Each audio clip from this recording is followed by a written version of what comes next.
প্রিয় ভাই বোনেরা, আসুন এবার দেখে ওই যে গুপ্ত সংগঠনটির কথা বললাম, যারা বাংলাদেশের নারী সমাজকে অপমানজনক শব্দ ব্যবহার করে। আরেকটি ঘটনা বলি, তাদের আরেক নেতা, যার বাড়ি কিনা কুমিল্লা জেলায়, সেই নেতা কিছুদিন আগে তাদের এক দলীয় সমাবেশে বলেছে তাদের কর্মীদেরকে যে 12 তারিখ পর্যন্ত আপনারা জনগণের পা ধরবেন, তারপরে বাকি পরবর্তী 5 বছর জনগণ আপনাদের পা ধরবে। প্রিয় ভাই বোনেরা, চিন্তা করুন, এই রকম কথা কে বলতে পারে যে 12 তারিখ পর্যন্ত তাদের নেতা কর্মীরা জনগণের পা ধরবে, তাহলে 12 তারিখের পর থেকে জনগণ তাদের পিছে পিছে ঘুরবে, জনগণ তাদের পা ধরবে।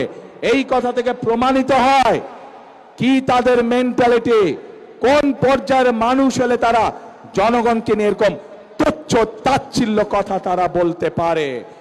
প্রিয় ভাই বোনেরা, এইসব লোক যদি নির্বাচিত হয়, এইসব লোক যদি দায়িত্ব পায়, তাহলে আজকেই আমাদের কাছে পরিষ্কার হয়ে যাচ্ছে যে জনগণের ভাগ্যের কি দুর্বিষহ অবস্থা হবে, দেশের মানুষের ভাগ্যের কি দুর্বিষহ অবস্থা হবে।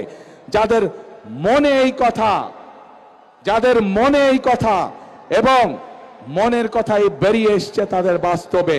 কাজেই প্রিয় ভাই বোনেরা, এইসব গুপ্তদের বিরুদ্ধে আপনাদেরকে সতর্ক থাকতে হবে, সজাগ থাকতে হবে।